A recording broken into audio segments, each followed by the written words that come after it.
Bien, muy buenas tardes a todos. Gracias por estar desde bien temprano en nuestra sala. Son las 5:04. Ya debemos comenzar nuestro segundo encuentro, el Seminario Internacional. Gracias a los que participaron y estuvieron el sábado pasado en la inauguración de este Seminario Internacional en Investigación Pedagógica y Didáctica del Aprendizaje que vamos a tener con la Escuela Superior de Capacitación para Profesionales, Capacita, y la Universidad Nacional de Ucayali en este Seminario Internacional de Investigación Pedagógica y Didáctica del Aprendizaje que comenzó el sábado pasado vía online, vía Zoom, como estamos. Tenemos la participación de expositores de España. Tuvimos el sábado pasado al magíster Roberto González. También tendremos participación de Brasil, de Perú y de Cuba en este seminario internacional. Muchísimas gracias a todos los que están en la tarde de hoy. Vamos a tener también una destacada expositora que va a acompañarnos hasta las 6:30 la exposición y la participación de ustedes, y después tendremos, por supuesto, también algunas preguntas para aquellos que deseen hacer algunas interrogantes a nuestra expositora de hoy, que nos va a hablar sobre los retos de la investigación pedagógica. Interesante tema, importante tema además. Los retos de la investigación pedagógica. Ya ella se encuentra acá en nuestra sala. En breve la voy a estar presentando.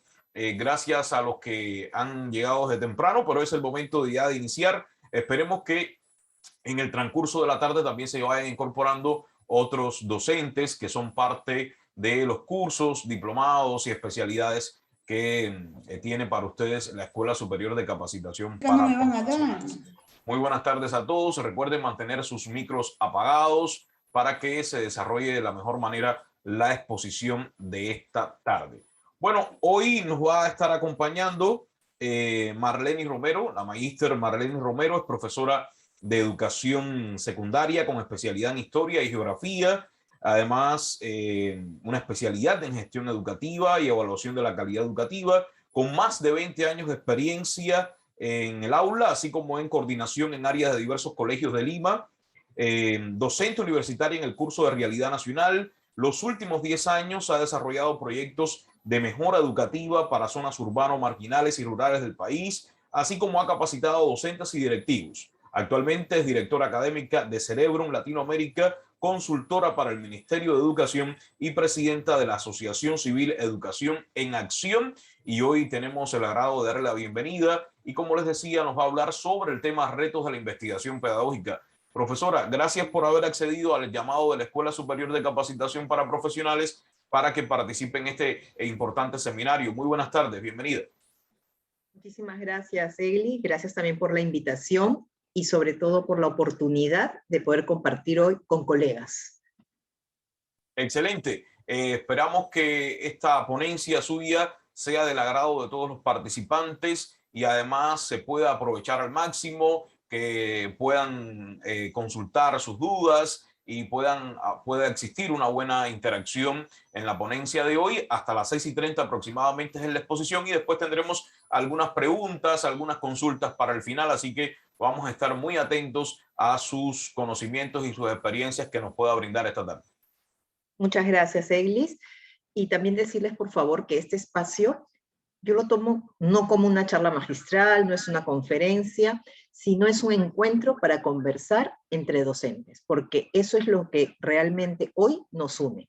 Entonces les voy a pedir que en un momento dado, cuando yo les pida la participación, si pueden prender la cámara, fabuloso, porque también tiene que ser un espacio de, repito, encuentro físico, más aún en esta pandemia, es importante el ver y reconocernos como personas, que hay otro ser en el otro lado de la computadora.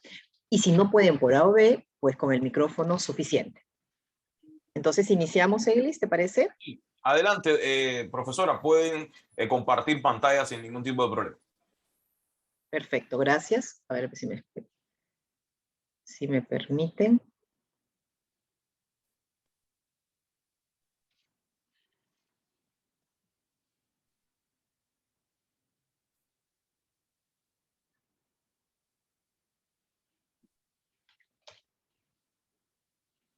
Ok, ahora sí, para compartir. Ahí estamos. Excelente. Perfecto.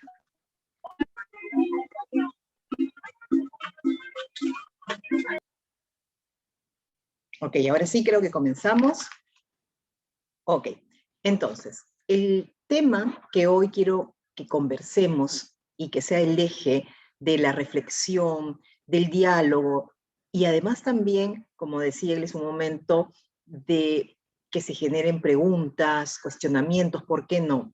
Y es, ¿qué reto se nos presenta hoy para la investigación pedagógica? Porque la educación de hoy exige grandes cambios, y los cambios llegan por las grandes ideas. Iniciemos entonces. A ver, ahora sí. Quiero, para empezar, que veamos una serie de imágenes. Por ejemplo, un medio de comunicación, un teléfono de hace muchos años y el teléfono actual, el que usamos, el celular. Si yo les pidiera las diferencias, son realmente sorprendentes y saltan a la vista. Jamás podríamos nosotros reconocer, creo que todos los que estamos acá jamás hemos usado un teléfono de la izquierda. Sin embargo, todos reconocemos el de la derecha. Las diferencias son abismales.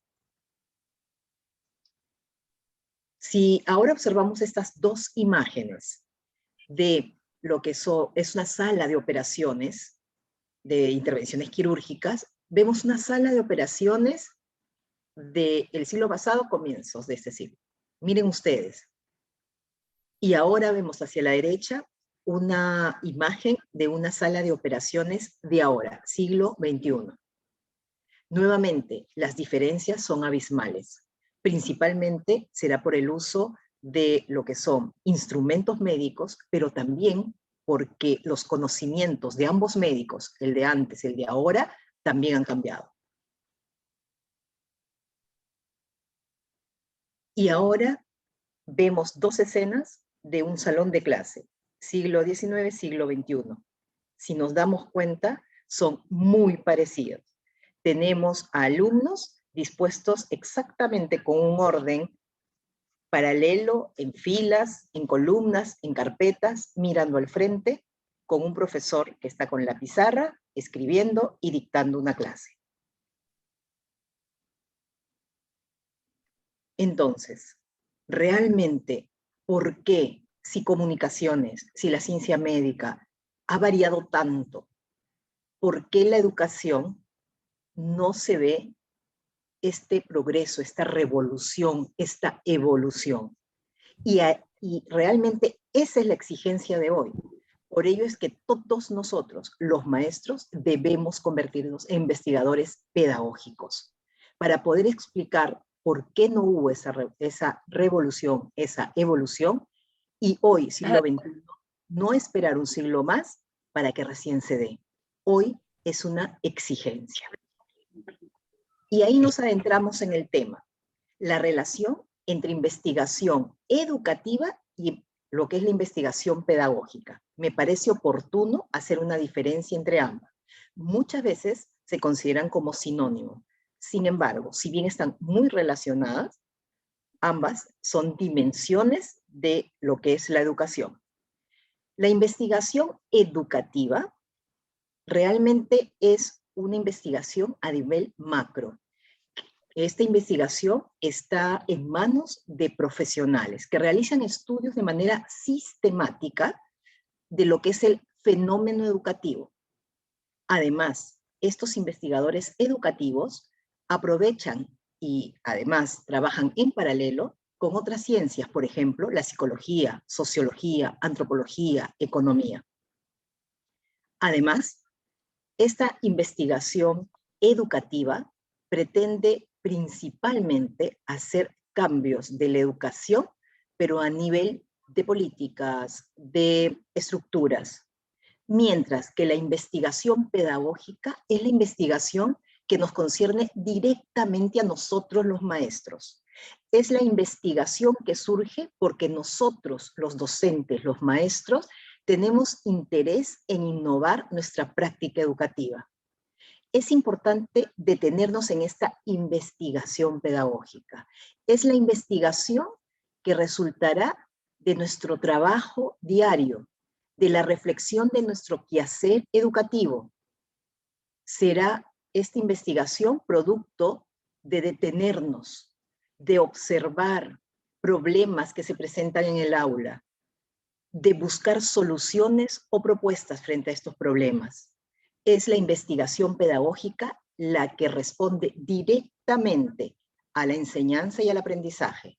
Es la investigación pedagógica la que directamente nos necesita a nosotros los maestros, justamente para que esas dos escenas de un salón de clase del siglo XVIII y un salón de clase del siglo XXI no sean muy parecidas.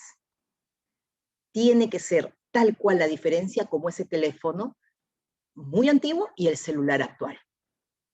Está en nuestras manos y yo creo que en conjunto lo vamos a lograr. Pero ¿cuál es la responsabilidad de los investigadores educativos? Estos investigadores macros. Primero, tienen una responsabilidad ante la ciencia, porque ellos construyen conocimiento y aportan. Además, su responsabilidad es con la educación y la sociedad. Y miren, estos investigadores educativos deberían también responsabilizarse ante nuestros estudiantes. Es decir, todos los resultados de sus estudios deberían impactar directamente en nuestras aulas. Pero ¿para qué investigamos? Tanto los educadores educativos como los investigadores pedagógicos. Primero, para comprender más y mejor a la educación. Porque la educación como ciencia sí ha evolucionado. Para mejorar la educación, hablamos mucho de la calidad educativa, pero la calidad educativa también es producto de la investigación. Porque también investigamos para que no solamente se quede estos estudios a nivel macro, sino también llegue a espacios reales, concretos. Y lo que les decía, las investigaciones deben realmente llegar a nuestras aulas. Si se dan cuenta, siempre de lo macro vamos a llegar a lo concreto, a lo inmediato. Pero surgirá entonces una pregunta. ¿Y por qué todos los resultados, los estudios, los productos de la investigación educativa no impactan en nuestra práctica docente? No llegan a nuestras aulas. Y también se ha investigado al respecto. Y justamente se llega a tres conclusiones. La primera es que nosotros, los docentes, los maestros, realmente consideramos que estos estudios macros no consideran la experiencia real cotidiana del docente. Muchas veces la sentimos muy etéreas, muy ideales. Y siempre pedimos que estos investigadores educativos se acerquen a las aulas, a investigaciones mucho más concretas. Porque además también muchas veces nosotros, los maestros, los docentes, desconfiamos de los artículos de la investigación. ¿En qué sentido? No en la investigación como tal, sino que cuando tomamos un artículo producto de una investigación educativa, nosotros inmediatamente nos vamos a resultados. No leemos generalmente la investigación como tal, porque lo que exigimos es menos teoría y más cosas concretas para nosotros poder utilizar y aplicar en nuestras aulas. Además, nosotros, los docentes, consideramos que muchos de estos estudios están redactados con un lenguaje muy, muy especializado. Nuevamente, no es concreto. Deben estar dirigidos para el maestro y para el impacto real de la educación en las aulas para nuestros alumnos. Pero ¿cómo debe ser el perfil de un docente investigador? Primero, debemos tener la capacidad para la reflexión y el diálogo. Esta capacidad de reflexión me refiero a detenernos en nuestra labor diaria. Cuando tenemos que programar una sesión de aprendizaje, hagamos un alto. Lo que debemos hacer es reflexionar, pensar, repensar, reinventar, reaprender acerca de esta sesión que hace de repente 3, 4, 5 años vengo yo desarrollando en un salón de clase. ¿Será la misma? ¿Será propicia para este grupo de alumnos? La metodología, con mi experiencia, me enseña que resultó, que generé aprendizajes reales. Y justamente producto de esta reflexión será nuevas propuestas. Pero además también este docente investigador debe estar abierto al diálogo. Ay, disculpen, hay de decir diálogo, hay una amén. Debe estar abierto al diálogo y compartir con los colegas. Siempre es bueno el compartir sesiones, artículos que encontramos. Si una experiencia me fue bien, compartir con el colega de al lado. Además, también este docente investigador debe tener conciencia personal y profesional. Personal porque también tiene que ser realista con sus cualidades, con lo que a él lo define como profesional. Porque también debe saber qué es lo mejor que sobresale en él para poderlo aplicar y poder reflejar en sus sesiones o en sus metodologías o en su aula. Además, también debe tener este docente investigador responsabilidad ética y social. En sus investigaciones debe estar abierto a problemas actuales, siempre con la finalidad de dar respuestas, propuestas a estos problemas. Y finalmente, una cultura colaborativa, porque el docente investigador siempre pretenderá aportar conocimiento para mejorar la educación y obviamente llegar a esta tan ansiada calidad educativa. Pero ¿por qué es tan importante hoy en día la investigación pedagógica? ¿Por qué hoy nuestros alumnos en primer lugar, nuestros padres, la sociedad en general, nos dice al docente, al maestro, que debemos investigar? Y para ello, ahora sí, voy a detenerme un poquito en esa introducción para que vean videos y algunas imágenes y yo les iré preguntando y vamos a comenzar este diálogo.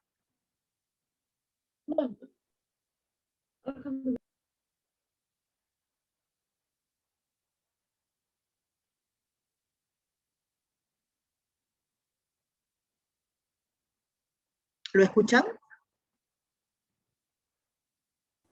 No, profesora, no lo estamos escuchando. Ya no puede ir Ahora. más. Además de que es absolutamente aburrida, lenta e empeñada en enseñar una cantidad de tonterías que no sirven para nada. La escuela tiene que dedicarse a otra cosa distinta, que es a formar y a permitir que la gente desarrolle sus potencialidades y se vuelva talentosa, permitiendo que el currículum lo escojan los estudiantes, no imponiendo currículum que no sirven para nada. En la obediencia, que era la base de la escuela tradicional, desapareció. Y con la obediencia venía la imposición de lo que quisiera la escuela. Además, con el eslogan y con el método y la técnica de la letra con sangre entra, porque eso funcionaba. Y así funcionó. Claro, los adultos de la modernidad dicen, pero si a mí me dieron palo 2 veces al día y aquí estoy divinamente. El que le peguen a uno es lo mejor que le puede pasar en la vida. Sí, eso está bien si usted quiere un modelo jerárquico, de obediencia, de sometimiento, de idealización. Claro que sí, pero lo prohíbe la ley. ¿Por qué? Porque no produce demócratas. El otro modelo produce guerra, produce guerreros. Nosotros queremos gente en paz. Para tener gente en paz tenemos que jugarle a la democracia y por eso tenemos que jugarle a los derechos humanos. No va más. Un niño levantado de las 4 de la mañana para ir a la escuela, un bebé, eso es un crimen, es criminal lo que está haciendo, lo que están haciendo con los niños y los adolescentes montados en un bus horas y horas. Eso es criminal. La escuela, escuelas de 1.000 y 2.000 estudiantes, eso es una locura total. ¿Cómo quieren que no haya agresión y violencia? Reúna 1.000 personas y meta las 8 horas a ver si no terminan dándose en la trompa. Es obvio. La escuela, eso es una de las primeras cosas que produce violencia. La masificación, esa cosa aterradora, aparecen guetos las escuelas. En cuanto a alumnos por salón, nunca más de 12. 15 son una manifestación. 20 una multitud inmanejable. Así, pero es que si queremos educar, tomémoslo en serio. Es que la educación no ha sido tomada en serio. ¿Qué debe hacer la escuela hoy por hoy? Lo primero es enterarse qué niño tiene. Individualizar al niño como lo exige la democracia humanística. Y ese niño individualizado saber cuáles son sus potencias. Y en la primaria, además de leer, escribir, ¿no?, multiplicar, restar, esas cosas básicas que debe aprender un ser humano para poderse comunicar, que el maestro se dedique a mirar cuáles son las potencias de ese niño y permita desarrollarlas. Así como van las cosas, las universidades también van a desaparecer. Se va a reemplazar la universidad por el maestro aprendiz. Eso ya lo estamos viendo. Las grandes empresas ya no aceptan ingenieros formados en las universidades. Los reciben, pero los forman ellos para lo que ellos necesitan. Eso es lo práctico hoy. De esta manera tenemos gentes gozando, disfrutando de su escuela, disfrutando del conocimiento y lo más importante, han logrado identidad de oficio y no tienen que ir a la consulta mía a decirme que qué hacen después de salir del bachillerato porque no tienen ni idea dónde están parados.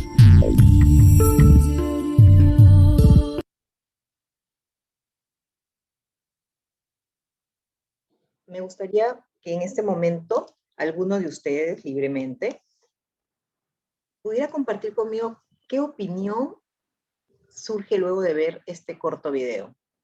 De repente hay alguna idea que realmente impactó en ustedes o simplemente otras ideas que pudieron identificarse con ellas. Me gustaría escucharlos, por favor.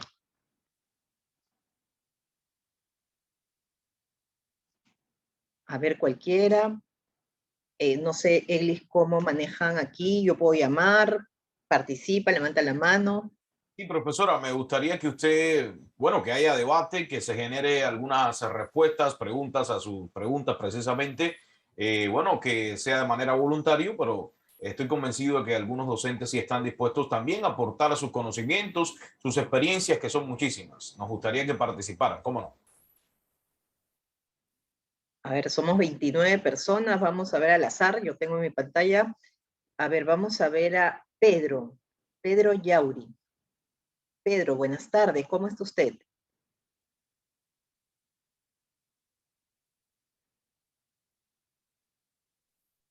Podemos prender solo el micrófono si lo desean.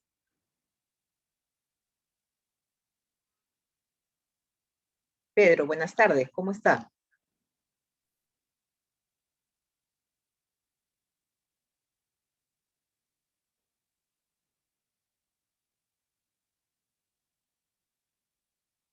Observo, Eglis, que Pedro ha Sí, accionado tiene su encendido su micrófono. micro. Buenas tardes, profesor Pedro, ¿cómo está? O también otro docente que le gustaría participar.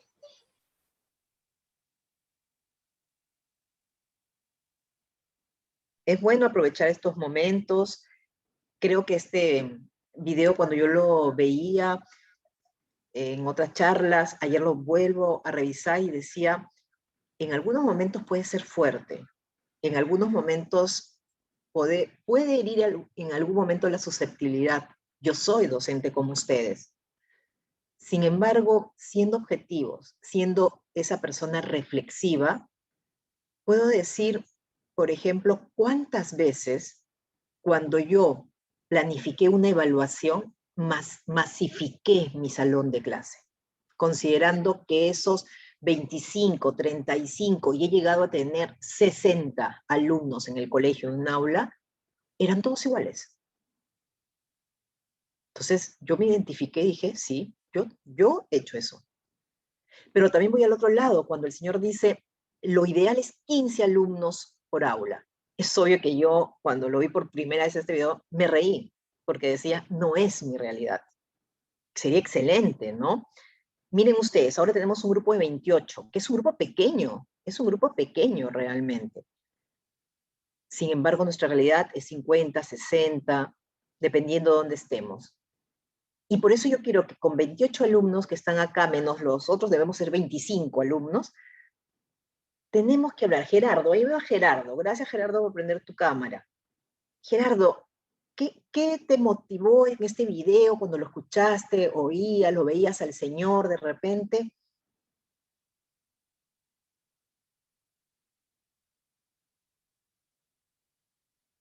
Lo veo, Gerardo.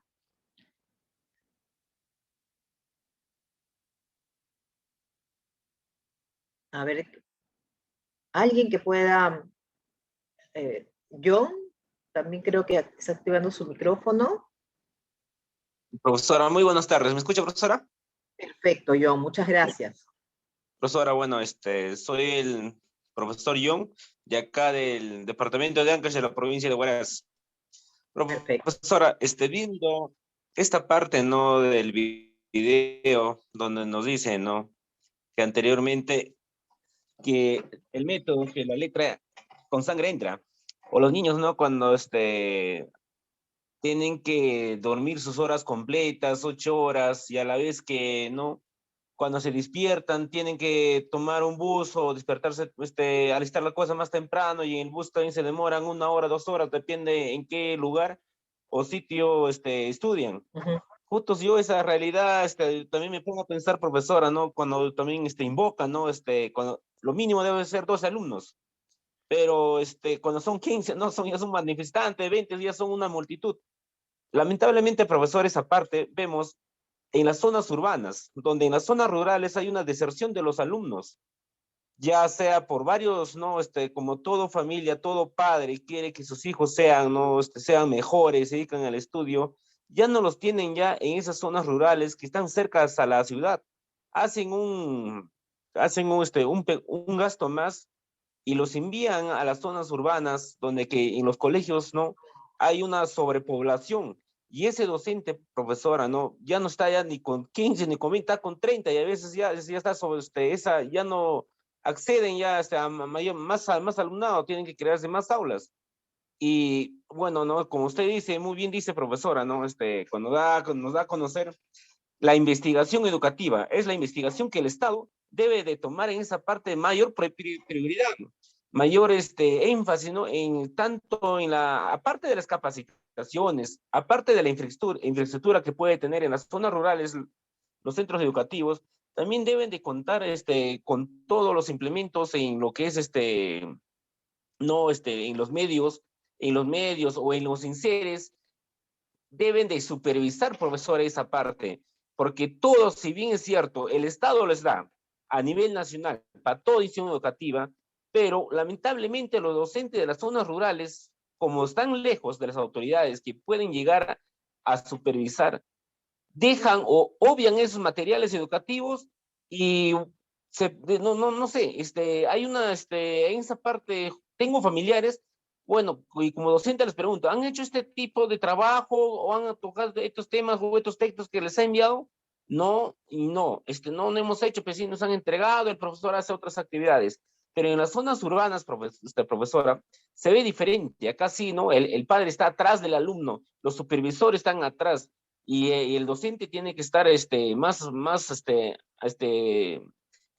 concatenado con los alumnos, con los padres.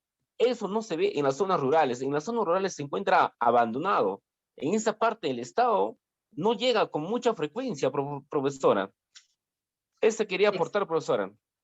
Excelente, John. Y mira, como él es en un comienzo cuando me presentó, yo los últimos años me he dedicado a viajar por el Perú y justamente para poder desarrollar programas de innovación en las zonas rurales.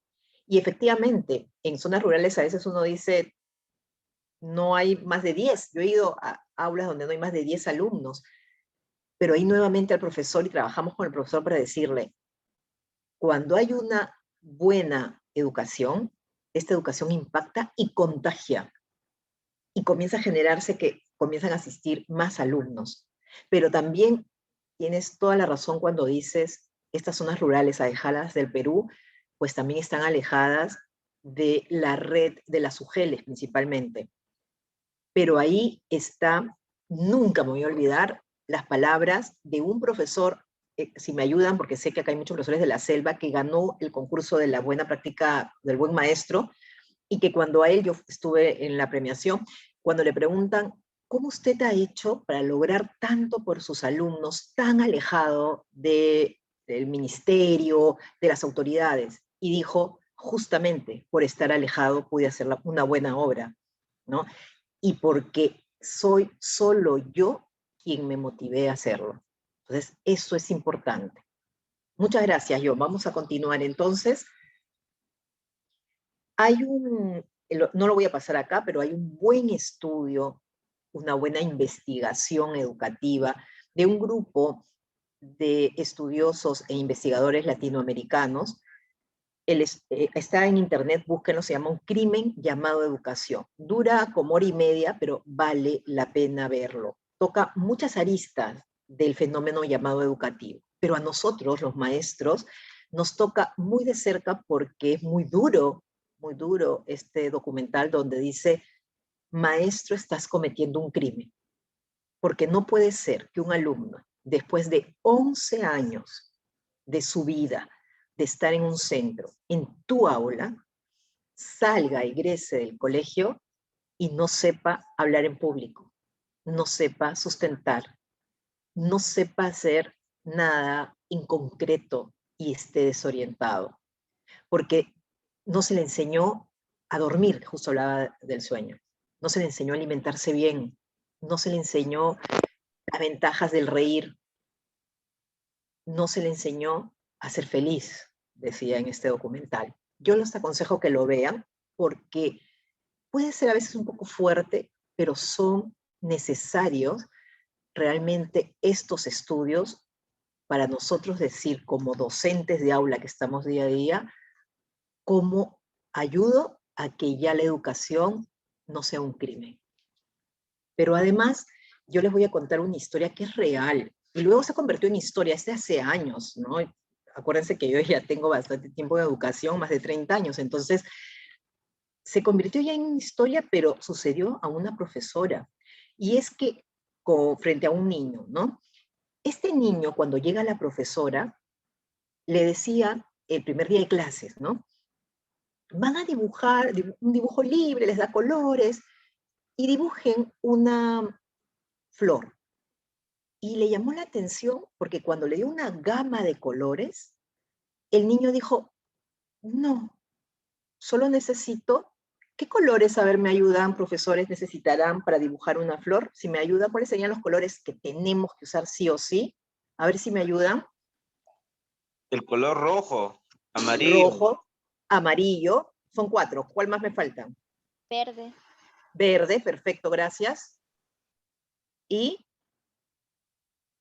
Azul. Azul. Marrón sería. y marrón, gracias, perfecto. Pero miren ustedes, rojo, me imagino para los pétalos, amarillo para el centro, verde para las hojas y lo que es el tallo marrón. Y la profesora se quedó muy impactada y llamó al padre y a la madre y le dijo: ¿por qué fue tan estricto su hijo para pedirme solo 4 colores cuando yo les estaba entregando una caja de colores? Y los padres le dijeron: usted es la primera profesora que nos llama porque mi esposo por el trabajo viaja mucho y nos mudamos.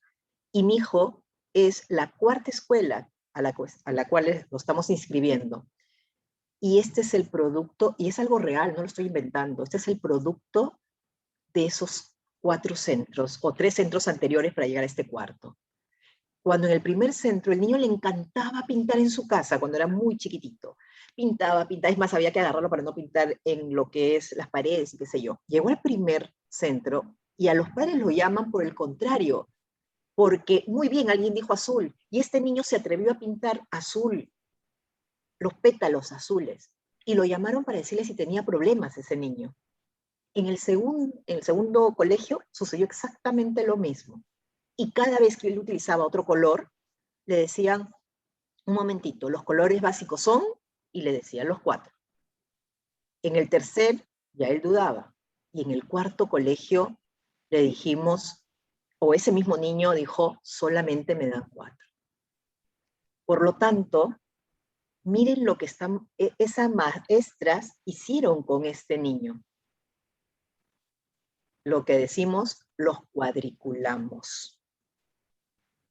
Mucho se dice que nosotros, los profesores, principalmente latinos, somos profesores muy cuadriculados. Y cuando los latinos salimos, por ejemplo, a Europa, nos dicen: sal de tu cuadrado. A mí me chocaba mucho cuando yo siempre fui a una pasantía y me decían: sal de tu cuadrado. Y yo puedo decir: no, yo no soy así, soy más abierta al cambio. Pero no me doy cuenta que yo también fui formada así. que también desde el colegio me formaron así, desde la universidad me formaron así, y en el colegio me exigían ser así, porque si salía del molde, era la profesora que podía traer problemas. Esta es nuestra educación, y esto es lo que tenemos que detenernos.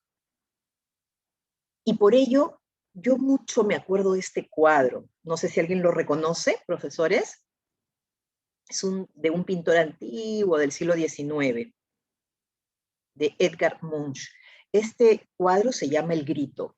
Y cada vez, a mí me gusta mucho la historia del arte, y cada vez que yo leo sobre la educación, principalmente peruana y latinoamericana, inmediatamente en mi memoria surge esta imagen.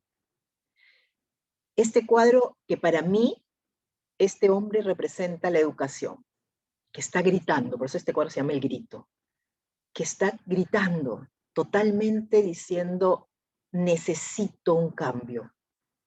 Cuando se le preguntó al autor de la obra, el pintor, a Edward, ¿qué era lo que quería decir? Era un hombre espantado, angustiado, y por eso gritaba, y le dijo, este cuadro sucedió en la vida real, me sucedió a mí. Yo cruzaba un puente con dos amigos, y en ese momento el cielo comenzó, o sea, un fenómeno natural, se comenzó a tornar un rojo, pero un rojo tan fuerte que me hizo pararme en medio del puente, admirar, y lo que él pensó es que la naturaleza gritaba con ese color rojo del cielo, y él le impactó y se sorprendió. Lo curioso es que sus dos amigos no se dieron cuenta de ello. Y para mí entonces, la educación no es el hombre, sino ese cielo que se está poniendo rojo, y el maestro, nosotros, debemos ser ese hombre que ve en rojo la educación, que nos impacta, que nos detiene, que lo observamos, nos sorprendemos, pero que tenemos que reaccionar frente a ello. Porque solo nosotros podemos cambiar la educación, profesores. Solo nosotros debemos estar conscientes de ello. ¿Y cómo? ¿Cómo hacemos para cambiar esta educación? ¿Por qué tanto se insiste en ser investigadores pedagógicos? Porque tenemos que generar una nueva forma de entender el aprendizaje. Esto nos tiene que, a partir de ustedes en esta capacitación, yo creo que ya se están deteniendo para poder cambiar el aprendizaje. Y por ello también felicito a todos los que se capacitan permanentemente. Porque el reto de hoy, los estudiantes no necesitan contenido. Yo sé que estamos en una sociedad del conocimiento, pero no solo necesitamos contenido, porque realmente contenido, conocimiento hay mucho más en las redes que en la escuela o que en nosotros mismos. Lo que necesitan nuestros alumnos es aprender qué hacer con tanto conocimiento, cómo usarlo siempre para adaptar y modificar esta que es su realidad. ¿Estamos conscientes que hacemos eso? Si somos profesores de inicial, de primaria, de secundaria, ¿dónde nos desempeñemos? ¿O solamente seguimos transmitiendo conocimientos? Porque, ¿se acuerdan cuando nosotros nos enseñaron qué era la educación? Y nos decían, la educación es el proceso de enseñanza-aprendizaje. Hoy ya cambió, tenemos que romper ese paradigma, porque hoy la educación se debe centrar en el aprendizaje. Y si ustedes se dan cuenta, principalmente, a mí por lo menos en la universidad, me formaron más para centrarme en cómo enseñaba, no en cómo aprende el alumno. Hoy, repito, se da este cambio de paradigma y por lo tanto nosotros tenemos que romper el que ya teníamos para que de hoy en adelante, cuando haga mi sesión de aprendizaje, no me centre ni reflexione en cómo enseño, sino cómo aprende mi alumno. Eso es importante. Y por ello, tenemos que revalorar, volver a usar, volver a traer un concepto que entró en desuso, aprender con H intermedia. Nos quedamos en el aprender, pero hemos olvidado el aprender. Aprender sin H es incorporar un nuevo conocimiento a la estructura cognitiva del alumno. Mientras que aprender con H significa coger, así, captar, hacerlo mío, interiorizarlo. Cuando uno aprende, se estudia. Cuando uno aprende, se interactúa con el medio. Cuando uno aprende, los conocimientos se pueden olvidar. Cuando uno aprende, los conocimientos jamás se olvidan. Entonces, miren, primer reto. De ahora en adelante la educación se debe centrar en el aprendizaje. Pero un aprendizaje donde lo más importante es aprender con H. Y yo estoy seguro que todos nosotros nos enseñaron la diferencia entre aprender y aprender, pero se abandonó, se dejó en uso el aprender, cuando el aprender con H es el único medio que realmente asegura un aprendizaje significativo y efectivo. Pero además algo importantísimo, cuando nosotros enseñamos, ahora sí regreso al término enseñar, nosotros enseñamos desde nuestra experiencia, desde nuestro ser, desde nuestro cerebro, o enseñamos para el cerebro de otra persona.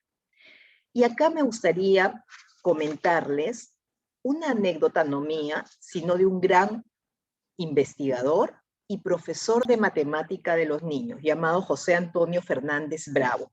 Búsquenlo en internet, es muy bueno. José Antonio Fernández Bravo. Y él decía que cuando sale y egresa a la universidad y va a enseñar a niños, él, motivado por muchas cosas que había aprendido, quería que todo lo que él había aprendido o lo que había visto en sus profesores, quería llevarlo a su salón de clase. Siempre era él. Él y su experiencia, él y sus conocimientos, él imitando otras buenas experiencias. Pero cuando él llega a ese salón de clase de niños, porque él es profesor de matemática de niños, él dice, y ahí es donde se vuelve un neurocientífico y un investigador pedagógico, él dice, esto no sirve. Yo tengo que replantear mi forma de enseñar, porque lo más importante es el aprendizaje y por lo tanto yo tengo que enseñar con base en el cerebro del otro, con base a la experiencia del otro, con base a las expectativas e intereses del otro. Y ahí cuentan muchas anécdotas, búsquenlo porque es bueno, como les digo. Pero hay una que me llama la atención y él decía, a veces cuando iba a enseñar matemática, él llevaba sus clases tan preparadas y los niños siempre los sorprendían. Pero además decía, estos niños, este cerebro, este ser racional es tan, pero tan superior a cualquier método que yo traiga, que debo por eso detenerme. Porque, ojo, si falla un aprendizaje, no es el alumno. Si falla el aprendizaje, estamos fallando nosotros. Y él lleva una clase de matemática. Y entonces, en su clase de matemática quería hacer operaciones, ¿no? De, por ejemplo, restas, ¿no? 5 menos 3, y utilizaba ejemplos con frutas. Entonces dice, a ver, tú niño, ¿no? Entonces le dice, a ver, dime, por favor, mencióname 3 frutas. Y el niño dice, 3 plátanos. Y todos se ríen, y el profesor se ríe. Le dice, no, te estoy diciendo 3 frutas. Y el niño lo mira y le dice, 3 plátanos. Y el profesor le dice, no, no, vamos, que es, por ejemplo, plátano, pera, y todos manzana, ¿no? Comenzaron a decir varias frutas. A los 2 días, seguían con este tema, y dicen, vamos a hacer un problema. A ver, y justo lo saca el mismo niño, él se había olvidado de lo que había ocurrido días antes, y le dice, si en una fiesta hay 3 melocotones y hay 2 peras, ¿cuántas frutas hay en esa mesa de la fiesta? Y el niño dice 2. No dice 5, dice 2. porque días antes su razonamiento había sido correcto. Y el profesor fue quien no consideró su razonamiento de decir, dime 3 frutas, 3 plátanos son 3 frutas. Y él esperaba una respuesta que él había asumido, o sea, un plátano, una manzana, una pera. Pero no se detuvo a decir, la lógica, el razonamiento de este niño está perfecto. Y por eso, como el profesor lo corrigió, 2 días después, cuando le hace un problema concreto, él no dice 5, 3 más 2, sino dice, ¿cuántas frutas hay? 2, pues, porque hay melocotones y peras. ¿Cuántas veces hemos sido ese profesor con nuestros alumnos? Enseñas matemática, enseñas comunicación, yo he enseñado toda mi vida historia personal social. ¿Cuántas veces? Y ahí está nuestro cuadrado. Y ahí está una nueva ruptura de un paradigma en nosotros. Porque además hay algo muy importante, que es que debemos reconocer que si queremos generar aprendizajes reales, significativos para toda la vida, no hay mejor método que introducir las emociones en nuestras aulas, en nuestros salones de clase, porque las emociones son el motor, las que van a generar ese aprendizaje en nuestros alumnos. Esto es importantísimo. No hay emoción, mejor dicho, no hay cognición sin emoción. Primero debemos hacer que esas emociones surjan de nuestros alumnos. ¿Y qué es emocionar a un alumno? Es más, yo les diría que es emocionar el cerebro de un niño. Y emocionar el cerebro de un niño o de un adolescente, o aunque estemos enseñando en superior, emocionar es hacer que este niño o este joven o este adolescente se impacte, que ese cerebro, que ese ser, lo que quiera sea indagar sobre lo que se le dio. Porque si no generamos emociones, no vamos a generar aprendizajes significativos. Esto es importantísimo. Y una de las cosas que debemos generar entonces es la curiosidad. Un alumno, bueno, yo no soy de matemática, pero hay muchos ejemplos de matemática, decía, yo no aprendí matemática en mi salón de clase.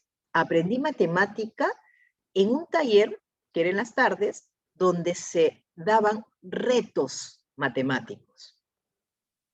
Y decían, es mucho mejor, por ejemplo, dar un reto diciendo a un grupo de alumnos, si yo te doy 8 monedas, que todas pesan exactamente igual, excepto una, y te dan una balanza, y solamente puedes usar la balanza 2 veces, ¿cómo hallarías la moneda que pesa menos? Y él decía, con ese reto aprendí más matemática que toda la matemática en un salón de clase formal durante un año de estudios. Porque emocionar es generar esa curiosidad del cerebro. No confundamos que emoción es, le caigo bien al alumno, él me quiere. Eso no.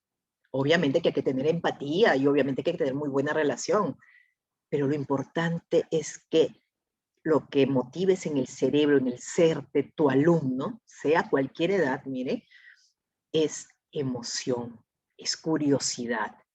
Y algo importante también aquí, y lo importante es que las emociones ingresan por los sentidos. Muchas veces los de inicial, los primeros grados de primaria me dirán, pero por supuesto, claro que sí, yo juego con los sentidos. Yo soy de secundaria y déjenme decirle que somos los que menos utilizamos los sentidos. Tal vez no era así, obviamente, vista, audición, pero y el tacto, el gusto, hay mucho más en nuestras aulas. Y por ello hay que investigar cómo hago.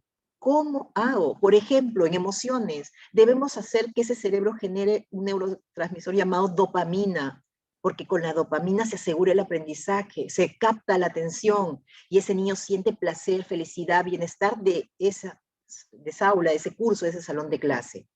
Pero para ello debo investigar. Además también hay un término, este no es mío, obviamente, es de Ramón Barrera, otro docente como nosotros, que él decía, lo único que asegura el aprendizaje real en mis alumnos es la sorpresa. Y este término lo inventó él, ¿no? El sorprendizaje. Esa sorpresa, que no se esperen algo, no que digan lo mismo de siempre, voy a ir, voy a escuchar al profesor, voy a copiar lo que él copia en la pizarra, luego voy a tener que memorizar y volver a escribir lo que él dijo en un examen. Ese tedio realmente no podemos permitir que siga generándose en nuestras aulas. Debemos sorprender a nuestros alumnos. Esa, repito, la sorpresa, la curiosidad, cualquiera que sea el método que utilices, pero que garantice que siempre tus alumnos se van a sorprender. Y los maestros solo lo logramos si primero nos sorprendemos nosotros, con lo que vamos, obviamente, a desarrollar. Es importante, entonces, que los docentes seamos investigadores. ¿Por qué? Porque observamos qué sorprende a este grupo de alumnos. Porque también el reto es que lo que sorprende a uno no sorprende a otro. Entonces, por ello, nuevamente, investigadores, observadores, ¿cómo es este grupo que me dan? Hay un profesor que le decía, que se encuentra con otro profesor, le dice, yo soy nuevo en el colegio, ¿y usted? Sí, yo tengo 20 años. No, le dice, usted tiene un año y ha multiplicado por 19, ha multiplicado sus mismas sesiones.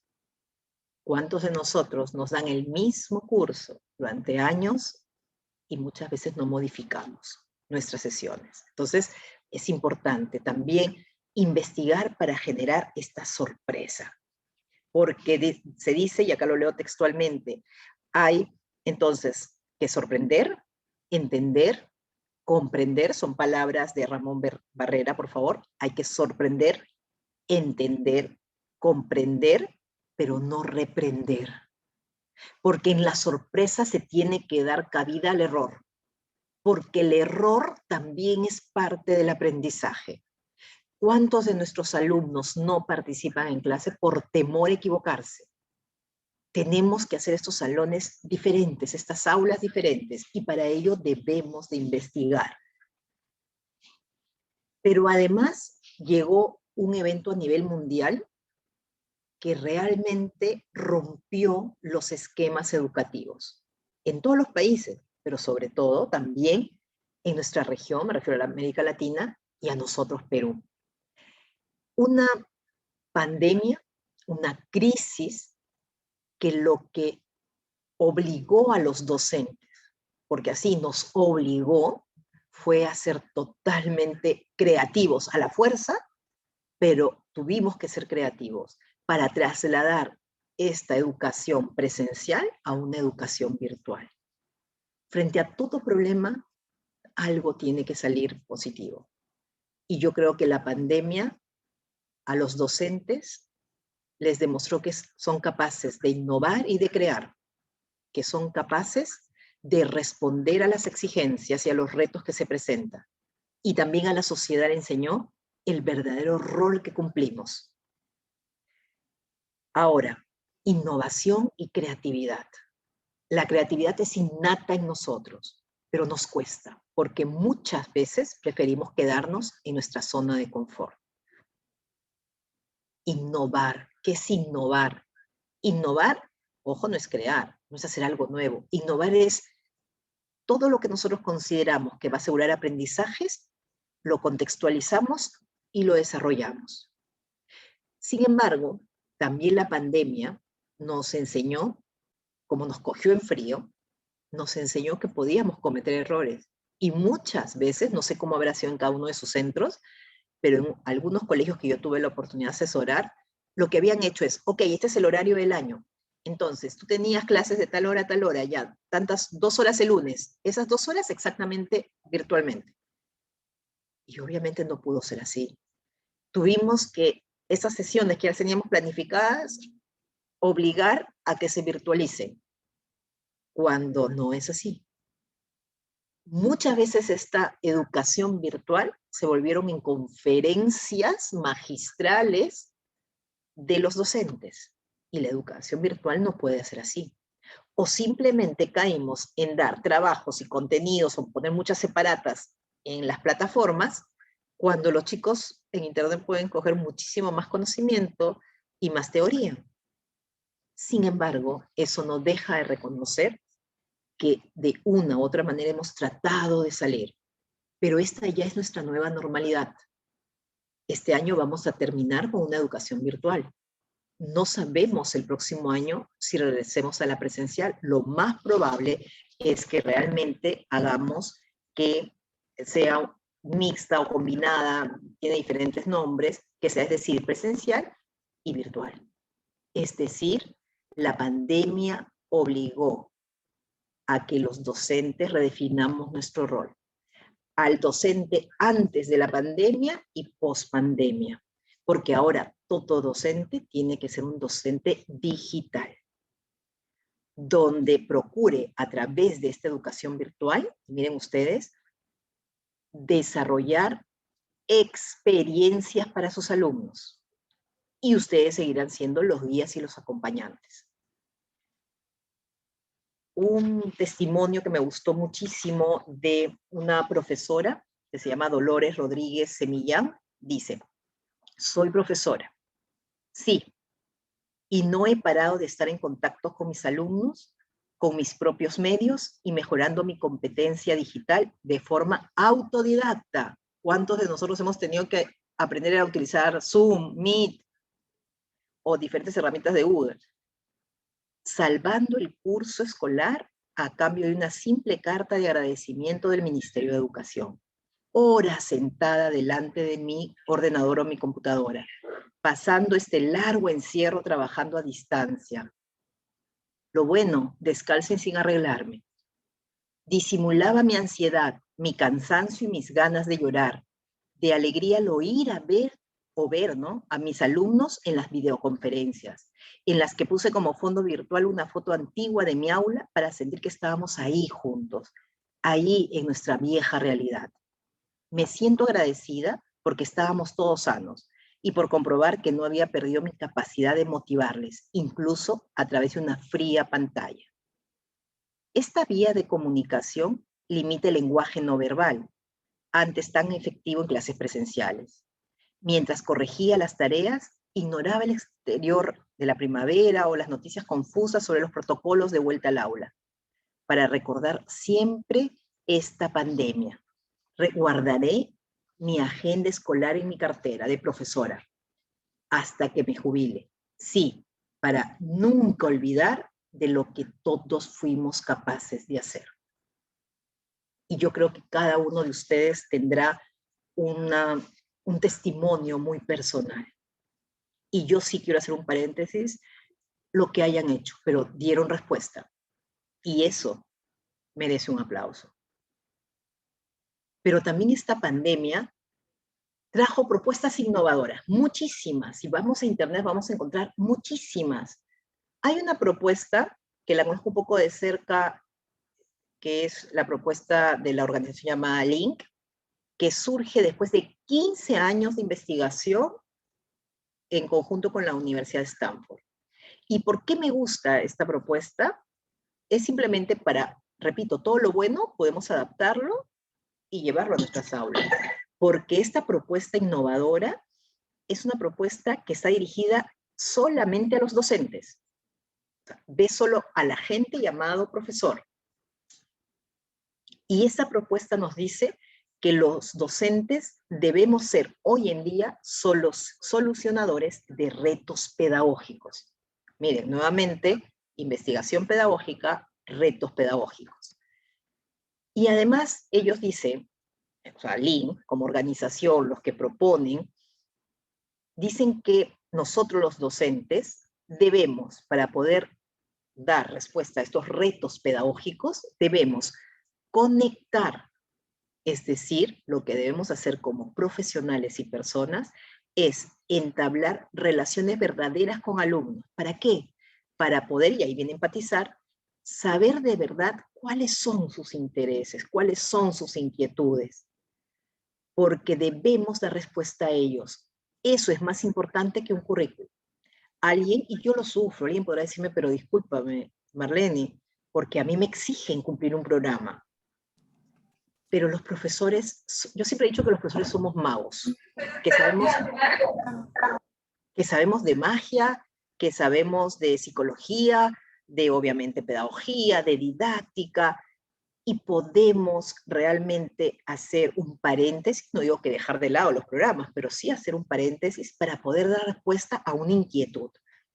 Por ejemplo, cuando pasa alguna situación política o cuando sucedió, pues, de repente el fenómeno del niño o hay un problema regional, debemos escuchar a estos niños. Porque además nosotros, y ahí nuevamente miren cómo ellos hacen hincapié en la obligación de los docentes hoy en día de innovar y de co-crear, es decir, lo que les decía anteriormente, los docentes de manera cooperativa, colaborativa, el dar respuesta en conjunto. Y siempre en un modelo donde el profesor, porque acuérdense que es un modelo y una propuesta directamente dirigida al docente, donde el profesor reflexione, explore y crezca. ¿A qué se refiere? Reflexione nuevamente, investigación pedagógica, que se detenga, que observe, que se cuestione, que critique, pero que una vez detectado un área donde quiera intervenir, explore, investigue cuáles son los métodos o cuál es la respuesta más oportuna para este problema que detectó. Y finalmente crezca, porque nosotros en nuestro rol, investigando pedagógicamente y aportando al crecimiento y mejora de nuestra educación, crecemos como personas y como profesionales. Y porque si innovamos, creamos y estamos a la expectativa de los intereses, de las inquietudes de nuestros alumnos, lo que vamos a hacer es personalizar la educación. Decíamos en un comienzo que no hay que masificar. ¿Y cómo hacemos si logramos que en nuestras aulas se personalice la educación?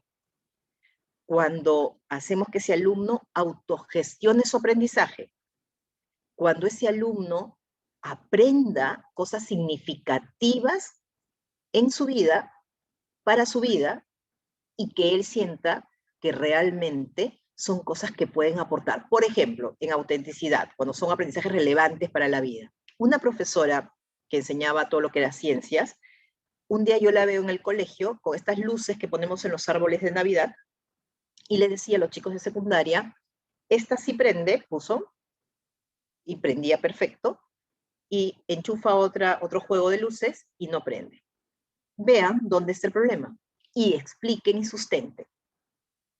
Entonces tienen que ser cosas reales, es enseñar lo que tenemos que enseñar en el programa, pero con cosas y situaciones concretas y reales. Hoy en día, siglo XXI, no podemos permitir que nuestros alumnos nos digan que no saben y no entienden para qué estudian lo que estamos enseñándole nosotros. Porque además tenemos que personalizar la educación generando conexión entre nuestros alumnos, ese trabajo cooperativo, colaborativo que tanto hablamos, pero que esperemos estemos logrando en nuestras aulas. Y nuevamente la creatividad, no solamente ser nosotros los docentes creativos, sino también generar alumnos creativos, donde ellos a su vez innoven, donde ellos a su vez generen nuevas propuestas, ¿de qué? De aprendizajes para ellos mismos. Para concluir, antes de volver a escucharlos a ustedes, y es lo siguiente. Si somos nosotros realmente los agentes de cambio, debemos repensar la educación. Así de sencillo, pero con un fundamento científico. Y esto obviamente con la observación y la investigación. Por ejemplo, hoy en día no podemos concebir seguir en educación si no nos formamos en neurociencia. Personalmente en la universidad yo no llevé ningún curso de neurociencia, ninguno. Y hoy no podemos concebir que trabajemos con alumnos para generar aprendizajes y no conozcamos cómo funciona el cerebro. Y hoy hay mucho aporte de la neurociencia a la educación. Y eso es un cambio de actitud, un compromiso personal para la creatividad, para la innovación. No puede ser algo obligado, tiene que nacer de nosotros. Y solo lo vamos a lograr con emoción. Porque yo les decía, hay que emocionar a nuestros alumnos, pero no vamos a emocionar a nuestros alumnos si primero no nos emocionamos nosotros con lo que hacemos. Si no nos apasionamos diciendo por qué mi alumno no aprende. Y esto es la vocación. Esto es la vocación. Y ahora yo quiero escucharlos. Comentemos juntos hasta aquí. A ver, hemos hablado de muchísimas cosas, de romper esquemas, paradigmas, de los retos que nos exige. Yo sé que muchos de ustedes podrán decir que hay muchas barreras, hay muchos obstáculos. Y de repente este es un espacio también para escucharnos, para de repente uno decir al otro cómo superó un obstáculo. Entonces yo también quiero escucharlos. A ver, veo en cámara, y gracias por poner el video, ¿es Saúl?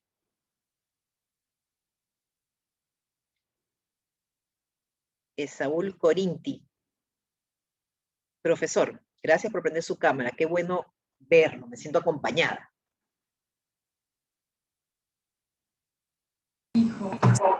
Disculpar porque no me percaté del horario y ingresé hace 5 minutos.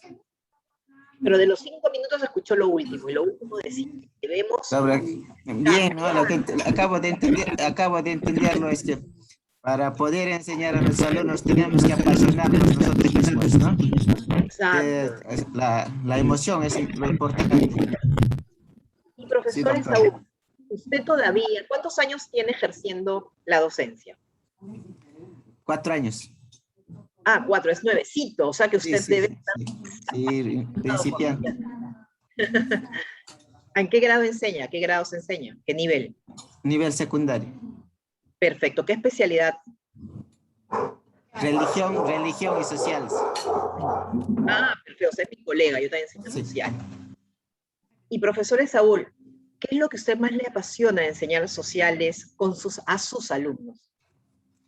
La historia, ¿no? La historia de nuestro país, todos los acontecimientos que ocurren a nivel nacional, ¿no? Sobre la realidad sobre todo. Exacto. Y profesor Saúl, yo le digo porque yo también soy profesora de sociales, nunca he tenido un alumno que le diga, ay, profesor, ¿para qué estudiamos historia si la historia ya fue, pues ya pasó? ¿Nunca lo han cuestionado así? Sí, profesora, sí, he escuchado comentarios así de los estudiantes. ¿Para qué historias? Ya pasó, ¿no? Así, siempre es. Pues entonces, sí. Claro, y es ahí el reto suyo de hacerlo consciente y motivarlos, que es el estudio de la historia. Gracias, profesor. Muchísimas gracias.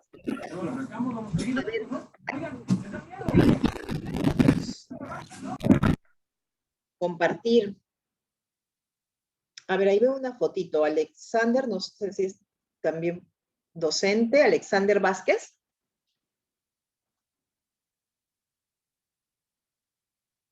Si puedes prender tu cámara bien, si no solamente el micro. Ahí está la profesora Silvia. Qué bueno, profesora Silvia, un gusto verla. Profesora, buenas tardes. Quería compartir una experiencia, ¿no? Por favor, profesora Silvia.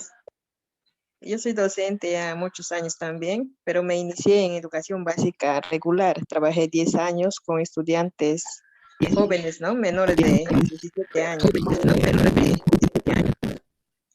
Y le puedo comentar que me inicié en zona de... Estoy hablando de la región Loreto. Me inicié en la zona de frontera con Colombia. Y cuando me fui a trabajar fue muy joven yo, ¿no?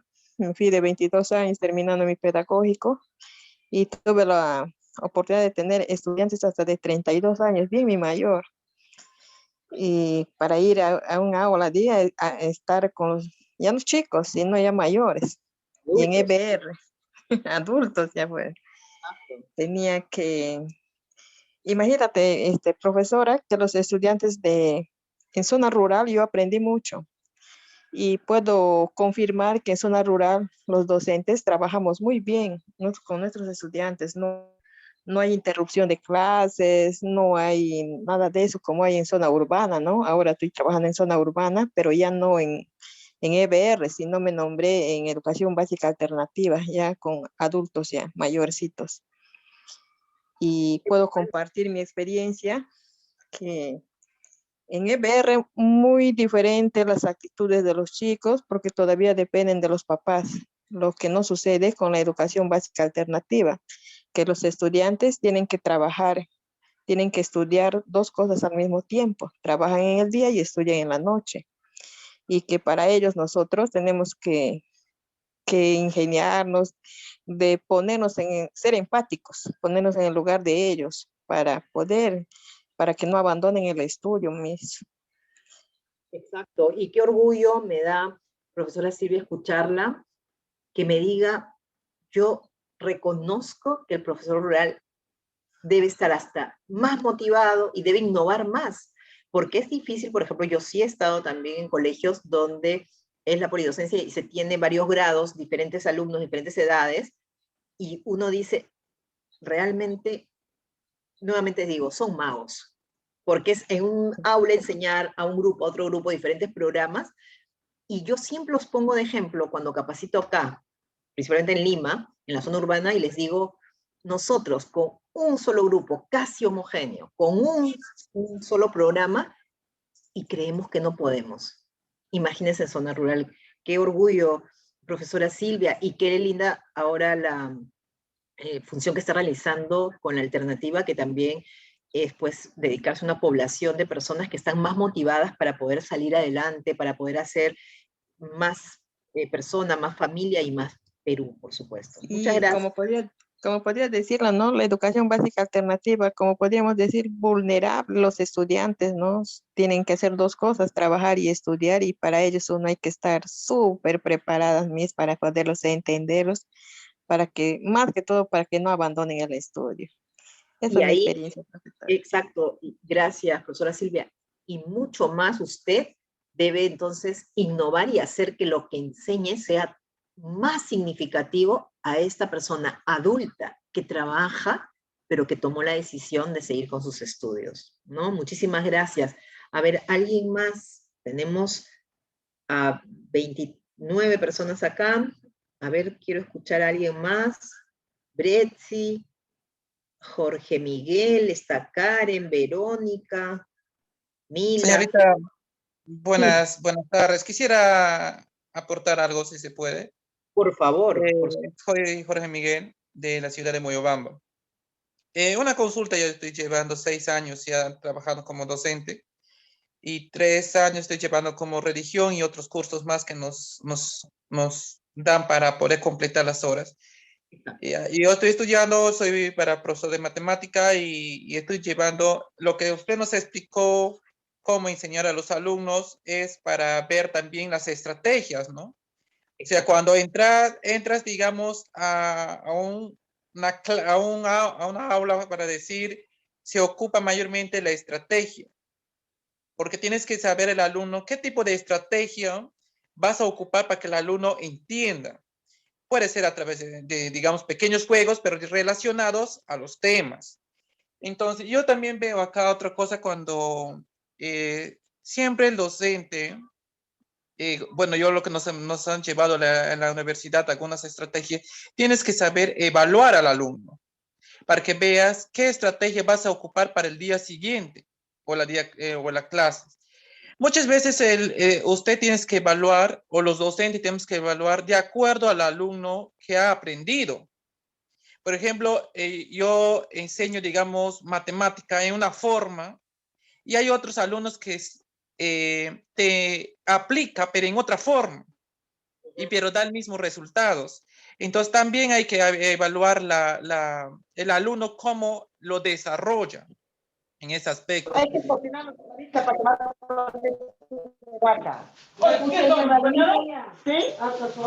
no sé ¿qué si son? ¿Para la leche? tu voz. Acá la leche, para el Ahora sí, Jorge, ya apagaron el micro. Ya. Y otra cosa, profesora, mira, yo cuando he empezado el primer día de trabajo y he empezado con evaluar a los alumnos, y los alumnos tenían una estrategia muy a la antigua, como decía, ¿no? Entonces yo le he empezado a aplicar algunas estrategias, porque también el docente también es una parte como parte de psicología, aplica la psicología. Entonces, como algunos profesores también, yo me estaba dando cuenta, por ejemplo, yo les he hecho participar, por ejemplo, los exámenes que se hacen en los colegios de matemática, y los alumnos me decían, profesor, no voy a aprender, decían, me va a salir mal. No, acá del error se aprende, le he dicho. Excelente. Entonces, y gracias a Dios hemos salido bien en ese aspecto. Pero yo les he enseñado con estrategias. Pero dejé este año de trabajar y me fui al otro año a otro colegio. Y el profesor a 2 años me dice para regresar otra vez al mismo colegio. Y me doy cuenta que los estudiantes, lo que yo he enseñado, ya no tenían esa misma estrategia. Y había un profesor que seguía ahí en ese mismo rol y que era nombrado. Yo le digo, profesor, le digo, yo le he enseñado una estrategia a los alumnos porque no estaban los alumnos en el nivel que yo le he dejado. Y me dice que, no, profesor, me dice, y yo si nombrado acá y hago lo que quiero. Y mi estrategia es esto y la antigua, me dice. Profesor, le digo, bueno, como no hay que discutir porque es nombrado, como se dice, y siempre los nombrados nos dan, si le dices algo se molesta. Entonces yo tenía que retomar otra vez la otra estrategia, ya no con mi estrategia lo que le he aplicado, sino con otra nueva estrategia. Y yo veo acá, profesora, como dice ustedes, si es para estar en el cuadro y se quedan en el cuadro y no aplican otros tipos de estrategias. Y muchas veces el Ministerio de Educación te manda un formato de educación para todos. Y como dicen, mayormente nosotros tenemos que modificar de acuerdo a la realidad. De acuerdo a la realidad. Y muchas veces nosotros vemos que mejor se trabaja en zonas rurales porque aprendes la estrategia que usted o sea, le enriqueces al trabajo que nos manda el Ministerio de Educación. Entonces yo le hago acá una consulta. ¿Qué hacer, digamos, si hay docentes, por ejemplo, que no tienen esa estrategia para poder, digamos, decir, ¿sabe qué, profesor? Quisiera, por favor, digamos, si deja, por ejemplo, a la profesora que me dijo eso, ella aplica la manera antigua, o sea, ¿cómo decirle a ella y que a veces nos deja trabajar a nosotros? Porque a veces a ellos no les gusta que nosotros trabajamos y empiezan a divulgar cosas que no son. A eso era mi consulta, señorita. ¿Cómo se le pudiera hablar, digamos, a estos tipos de profesores que nosotros solamente a veces somos contratados nomás? Muchas gracias, Jorge. Muchas gracias por compartir tu experiencia y también esta problemática que vivimos en todas partes del Perú, sea ciudad, sea campo, sea costa, sierra o selva. Eso es una constante. Dijimos primero que lo ideal sería que todos los docentes hagamos cambios, innovemos de forma conjunta, pero muchas veces lo real no es así. Entonces, lo primero, independientemente si son nombrados o no, lo primero es el respeto ya de esta persona que de repente no va a cambiar, qué lástima, ahí lo que tendríamos que apelar es si hay un coordinador o algo para dar, obviamente, mayor cabida a todos. Sin embargo, ¿qué haría yo? Porque acá no hay recetas concretas, sino de repente, ¿qué haría yo si fuera así? Yo estaría en medio de esta situación. Si llegas a este mismo grupo de alumnos y te dicen, pero Misa, nosotros o profesor nos enseñaron de esta manera, entonces tú decirle, perfecto, nunca decir que eso no sirve o que es muy antiguo, ¿no? Decir, excelente, pero hay otras más. Utilicen la que ustedes mejor crean. Porque acuérdense que en matemática principalmente, lo importante es llegar al resultado. Y eso lo aprendemos, creo, nosotros de manera muy fortuita. Llega un momento en que algo pasa que te hace pensar, detenerte y reflexionar, de decir, nuevamente, la educación creo que es como yo la concibo y no como el alumno. Y a mí me pasó algo, Jorge, exactamente en relación a lo que estás diciendo con mi hija, la menor. Mi hija cuando era pequeña y le dejaban tareas de matemática, también igualito, como tú dices, Jorge, le decían, tienes que poner datos y el 1 y el dato 2 y el dato 3, haces una raya. ¿Qué procedimiento vas a hacer? Haces una raya, la operación, haces una raya, resultado, y tienes que... Si ella no hacía así, aunque llegase a la respuesta correcta, no le valían los puntos. Y lo peor es que cuando yo caí en lo mismo, y desde como mamá en mi casa le decía, hija, no, tienes que hacer parte 1, parte 2, parte 3, y cuando yo le dictaba el problema y le decía, a ver, comienza a hacer, como te he dicho, es así, 1, 2, 3, 4. A ver, si en la jaula, desde muy chiquita, en la jaula hay 5 pajaritas, y ella hacía así, me miraba y decía, 2. Y yo miraba la respuesta y decía, sí, pues es 2. Entonces, ahí lo importante es que el alumno sea consciente qué es lo que está procesando. Bueno, en este caso mi hija era muy chiquita, pero si ya son niños que ya tienen un pensamiento mucho más complejo y formal, entonces tienen que ser conscientes de qué hicieron, qué operaciones realizaron mentalmente para llegar a una respuesta. Entonces, tú ahí lo que tienes que hacer no es pelearnos con ellos, hacer un trabajo conjunto y decir a los alumnos que esa es una manera, la que enseñó la profesora, pero que hay otras más y que ellos elijan. Y que ellos elijan. Poco a poco, Jorge, poco a poco vamos a hacer cambio. Pero ya llegar a una respuesta de acuerdo al alumno que ellos trabajen. A eso se va. Exacto. El alumno debe de trabajar, nosotros no tenemos que darle la respuesta, sino que el alumno tiene que pensar para que llegue a su respuesta. Acabas de dar una palabra clave y creo que yo no la he mencionado en toda mi charla, Jorge. Y es que la educación de hoy, si un alumno, uno solamente, te dice, ay profesora, ¿cómo me hace pensar? Ese día hagan fiesta, porque lo están haciendo bien. Porque eso es lo que tenemos que generar en nuestros alumnos, el pensar. Entonces, Jorge, vamos a seguir adelante en la iniciativa que tienes para lograr estos alumnos que necesita el siglo XXI, donde estemos. Muchas gracias, Jorge. A ver, ¿alguien más si se anima a compartir, conversar con nosotros? Ahí veo a varios, Carlos, María, Flor, Justiniano, Mila, Jessy. A ver, nos animamos a conversar, es un momento también para compartir experiencias entre todos nosotros como colegas. Está Mario, Verónica, no sé, veo a varias personas. Buenas tardes, buenas noches. Buenas noches. Soy de Lima. Soy de Lima, de distrito, vivo en distrito San Martín, pero trabajo en distrito de Los Olivos. Quería comentar en cuestión al aprendizaje aquí en Lima.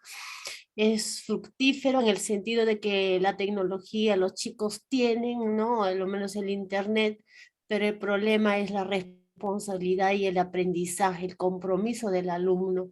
Tenemos problemas en el cuestión de ingreso a las plataformas, ahorita que vamos a trabajar con la plataforma de Aprendo en Casa, pero hemos estado trabajando con Zoom, con Google Meet y con WhatsApp, y la mayoría se conectan con WhatsApp, pero como le digo, si manejo una aula de 28 alumnos, tengo desde primer año hasta quinto de secundaria del área de PT, de Educación para el Trabajo, y el área de Articultura. Y tenemos deficiencia en el sentido que los alumnos no se conectan, y si entran, salen, permanecen unos 10, 15 minutos y de ahí desaparecieron. Otros sí permanecen y otros no entregan las evidencias, y creo que la entrega de las evidencias creo que es a nivel nacional, que uno por falta de recursos tecnológicos en el caso de los rurales, y en los capitales en cuanto a lo que es el aprendizaje. Hay jóvenes que han dejado de estudiar y están trabajando y estudiando, entonces es un caos también social y a la vez económico. Pero voy en el sentido del sentido de la responsabilidad, el sentido del trabajo. no veo de acá de 5 años hacia adelante de lo que antes era la educación. A lo menos el alumno era más responsable, era más ganas de aprender, ganas de superar, ganas de lograr metas, y no lo veo, y creo que eso también parte del mismo Ministerio de Educación, en que debe inculcar el aprendizaje con responsabilidad. Se ha dado potestad mucho también a los padres de familia en cuestión al aprendizaje, y creo que con esta pandemia los padres también han sabido valorar al docente, cómo nosotros enseñamos en las aulas y cómo soportamos a aquellos alumnos que de verdad no aprenden.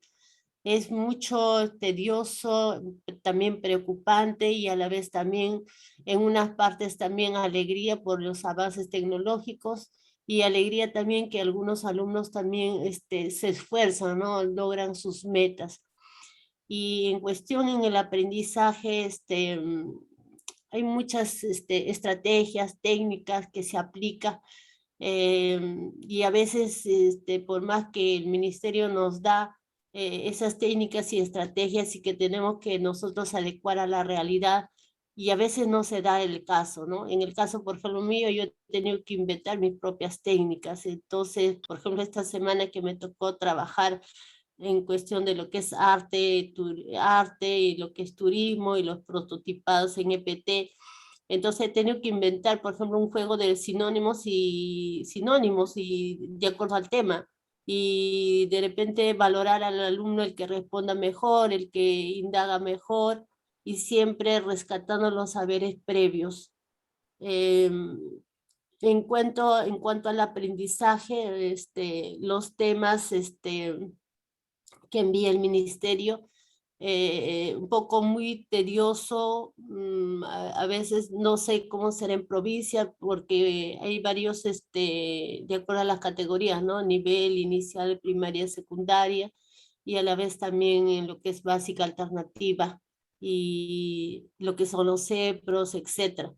Entonces, adecuar a lo que es al aprendizaje significativo es un poco tedioso, porque los alumnos también a veces no razonan, no concretan, no analizan, no leen, difícil que comprendan.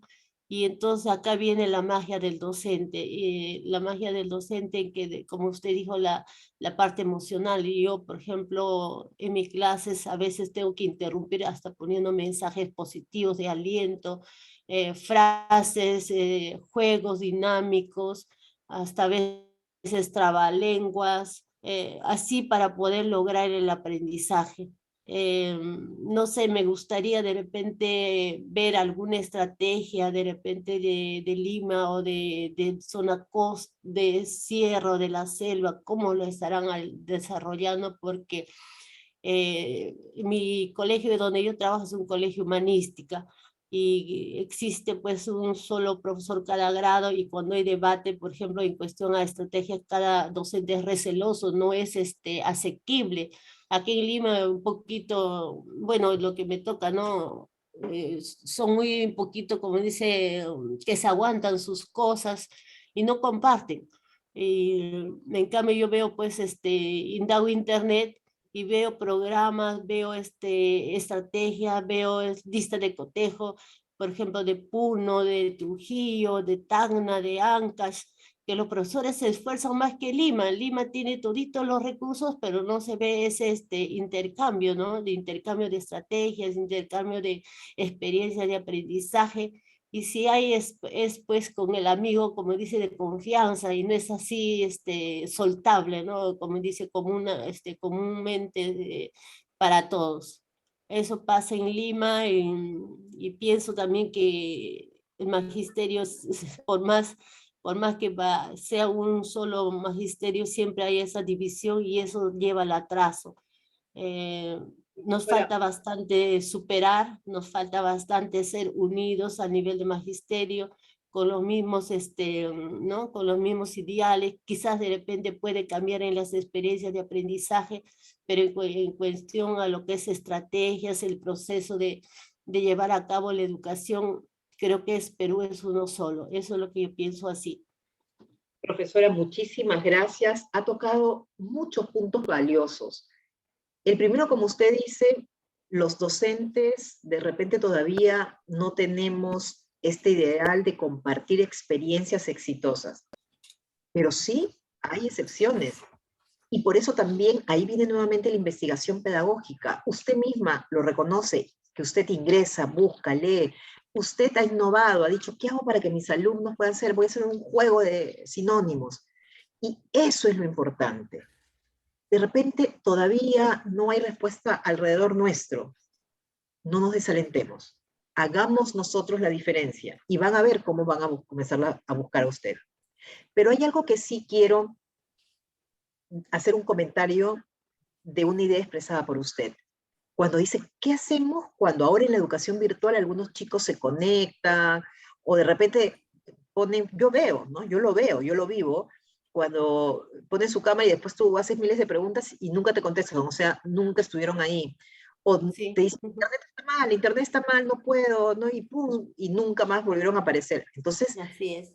yo les digo, bueno, es exactamente lo mismo que sucedía en un salón presencial cuando tú desarrollas tu clase y de repente un chico por ahí se te dormía, otro que estaba jugando con otro y escribiendo, otro que hacía la tarea de otro curso, es lo mismo. Entonces hay uno donde se tiene que detener, reflexionar, investigar y, como usted dice, hacer algo para que los chicos puedan responder. Porque si usted emociona el cerebro de esos chicos, hace que se interesen, va a captar su atención, los va a motivar y los va a retener. Eso es lo importante. Entonces, veamos, yo que enseño historia, cuando me tocó la historia universal, que es la más pesada para los alumnos, no obtenía resultados. Dije, ¿qué hago? O sea, me sentía frustrada, decía, ¿qué hago? Y justo a mí me encanta jugar un juego de mesa que se llama Trivial, de repente lo conocen. Y un día comencé a hablar con los chicos y les dije, ¿y el juego Trivial? Y les dije, ¿qué les parece si hacemos un juego Trivial de historia universal de lo que nos toca?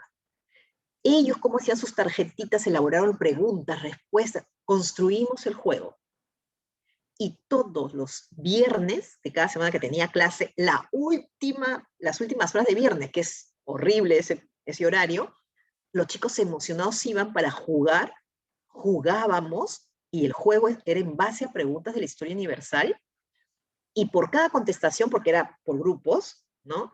Tenían una calificación e iban juntando puntos. Y obviamente entre todos ellos también dijeron, y que hay un ganador. Y ese ganador, ellos mismos le dijeron, ellos le iban a dar como un premio, reconocimiento. Entonces, hay que hacer así. Yo he soñado mucho quinto de secundaria, casi toda mi vida. Y en quinto de secundaria, yo, entre comillas, dije, tengo que salir de mi cuadrado, tengo que salir del cuadrado de un salón de clase, y lo que hacía era, y hacía como si fueran periódicos, y decía, se busca perfil del profesional, tienes que ser así, asá, asá, y tener dominio de, según la materia que yo iba a enseñar, y ellos tenían que postular. Luego hacíamos todo un proceso, luego les entregaba una carta y les decía, sí, ha sido aceptado. Entonces, pero eso implica que, como usted dice, innovar, crear, recrear, aprender, reaprender. Tenemos que ser magos, y ahora más, porque encima, a la distancia, porque nos van a decir, sí, sí, estoy acá, y no están, y están haciendo cualquier otra cosa. Entonces, algo que los impacte, que los jale, que estén ahí. El Ministerio de Educación, aunque quiera hacer y tenga la muy buena intención, no va a llegar a nuestra mente, a nuestro corazón, para apasionarnos de esta manera. Así que sigamos en el camino que dice usted, profesora, de seguir investigando, repensando, reinventando su curso para que pueda motivar a sus alumnos y lograr los aprendizajes, ¿no? Y algo también dijo, los jóvenes de hoy también, que no se motivan. Ojo, por eso también es importante investigar sobre el cerebro y el neurodesarrollo. ¿Cómo es el cerebro del adolescente? ¿Por qué el cerebro del adolescente tiende más al riesgo, por ejemplo? Todo tiene un sustento teórico. Entonces, por eso la importancia de investigar. Muchas gracias, profesora.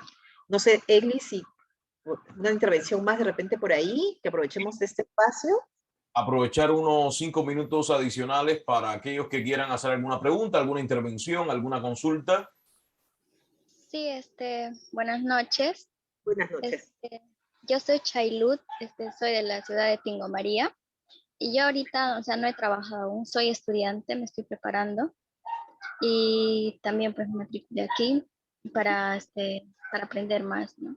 Aún tengo 21 años y la verdad me encanta, bueno, quiero ser también maestra. Excelente. Sí, Sí. pues quería dar una opinión, también una pregunta. Ya que yo he visto, por ejemplo, después que hubo la pandemia, creo que ha afectado bastante a la educación. Yo que he visto acá, en la selva, mayormente en los pueblos, había muchos niños también que decían, iban al colegio, justo un director me estaba contando que decía, no, profesor, yo ya no quiero estudiar, yo quiero trabajar. O sea, nosotros como maestros, ¿qué diríamos en ese caso? También, o sea, cuando un maestro, o sea, tiene esa pasión de enseñar, pues duele un poco, ¿no? Que un niño te diga eso. Y también, pues, ha habido muchos casos que algunos niños se han ido a la chacra donde no hay señal y ya, pues, y han jalado también varios. Y porque algunos no tienen esa economía para el internet o les falla, no tienen celular. Y también he visto que el Estado, creo. Perdón, ¿se fue el audio? Sí, Chaylut, ¿puedes encender tu micro nuevamente? Disculpe, Y también he visto que el Estado, creo que había mandado tablet para todos los niños y a lo que yo pues iba viendo, muchos niños no lo dan buen uso. Efectivamente. Lo Y primero, sí, continúa, por favor. ya, y también como estaba viendo, pues el Estado había mandado muchos tablets, creo, para el Perú acá, para muchos lugares, y he visto también que no los dan buen uso, ¿no? O sea, y he visto mayormente a las amigas que yo tengo, voy visitando, y veo que se instalan sus pegos, o sea, no lo usan. Y como sabemos también, pues acá en el Perú, en la educación estamos en el último lugar, creo yo. No tenemos una buena educación, ¿no? Como otros países ya desarrollados. También creo ya será por tanto como por los profesores y también los alumnos, ya que antiguamente, o sea, por ejemplo, los jóvenes o los niños de ahora.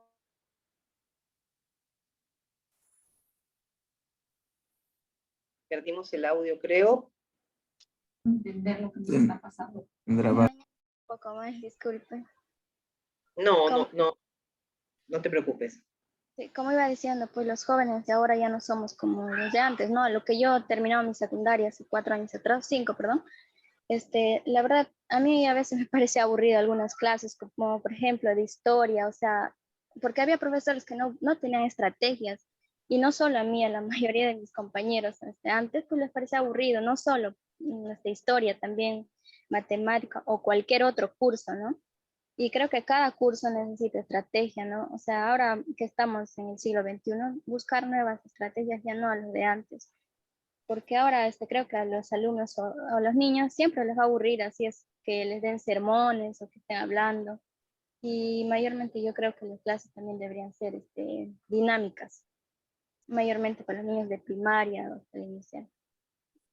Y Excelente, eso es Carlos. todo. Muchas gracias. Y sabes que es extraordinario escuchar de prácticamente una jovencita que acaba de dejar las aulas del colegio y miren lo que nos dicen. No solo ella, sino sus compañeros decían, qué aburrida esta clase. Y obviamente si estaban e iban, estoy seguro que era por la obligación de los padres y para poder tener un certificado de egreso. No podemos seguir permitiendo nosotros. Y yo voy a ser muy drástica en esto. Y ahí, Charlotte, también te lo digo, porque tú vas a ser muy pronto esa docente que esté en el aula. El alumno se aburre por obra del maestro. Discúlpeme si alguien me puede decir que no, pero se los digo. Los maestros tenemos que detenernos y reflexionar sobre nuestro accionar. El alumno que se motiva, que lo impacta, que realmente genera su atención y que demuestra que tú eres esa persona académicamente respetable y que sabe, y sobre todo que, porque se los alumnos lo huelen, lo sienten, que enseñas con corazón, vas a tener alumnos que siempre van a ir, que están motivados, que te van a decir, ya es cuando es su clase, vas a ver. Por eso, profesores, en ustedes está en el cambio. Pero primero, tenemos que ser investigadores pedagógicos. La intuición es buena, la experiencia también, pero si no la acompañamos con un sustento científico, teórico, podemos seguir fracasando. No sé si Eglis, una intervención más, ya damos... No, gracias a usted, profesora Marleni. ¿Alguien quiere hacer alguna pregunta adicional? Bueno, gracias a usted, profesora Marleni, por haber estado con nosotros en esta segunda jornada o ponencia de nuestro seminario internacional. Bueno, me gustaría que nos diera a conocer dónde podemos contactarla, por qué vía, por si algún docente aquí quiere hacerle alguna consulta ya de manera individual, algún asesoramiento, porque sabemos que usted lleva más de 10 años diseñando, ejecutando, monitoreando y evaluando.